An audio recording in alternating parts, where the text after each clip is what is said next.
Punch ബ്രേക്കിൽ ഇന്ന് നമ്മൾ ഉണ്ടാക്കാൻ പോകുന്ന വിഭവം ഉണ്ണിയപ്പം. അപ്പോൾ അതിനൊക്കെ എന്തൊക്കെയാണ് വേണ്ടിയെന്ന് നോക്കാം. ഒരു 2 നാഴി പച്ചരി 2 മണിക്കൂർ വെള്ളത്തിൽ കുതിർത്ത ശേഷം പൊടിച്ചു വെച്ചേക്കാം.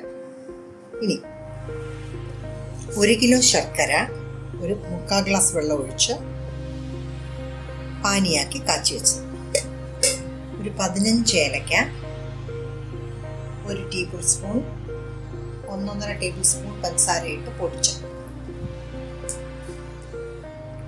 പാളയംതോടൻ പഴം അത് തന്നെ വേണേ, ഒരു 15 എണ്ണം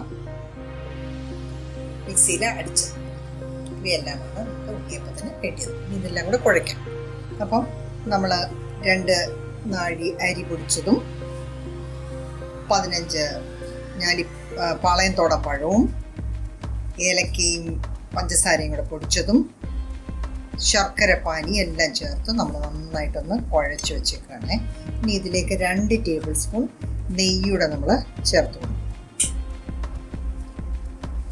ടേബിൾ സ്പൂണാണ് പറഞ്ഞത്, 2 ടേബിൾ സ്പൂൺ. ഒന്ന് ഞാൻ ഒഴിച്ചു കഴിഞ്ഞു, അതുകൊണ്ട് 2 ടേബിൾ സ്പൂൺ നെയ്യൂടെ ചേർത്ത് നന്നായിട്ട് മിക്സ് ചെയ്ത് ഒരു 1.5 മണിക്കൂർ ഇരിക്കാമെങ്കിൽ നല്ല സോഫ്റ്റായിട്ട് കിട്ടും. എത്ര ഇരിക്കുന്നു അത്രയും നല്ല സോഫ്റ്റായിട്ട് വരും. അപ്പോൾ ഇത് നമുക്കൊരു 1.5 മണിക്കൂർ ഒന്ന് റെസ്റ്റ് ചെയ്യാനായിട്ട് വെക്കാം. നമുക്ക് ഓരോ കുടുവൻ തവി വീതം ഓരോ ഉണ്ണിയപ്പക്കാരയിലെയും ഒഴിച്ചു കൊടുക്കാം. ഈ ഒരു സൈഡ് ചെറുതായിട്ട് ചുമക്കുമ്പോഴാണ് നമ്മൾ തിരിച്ചിടുന്നത്.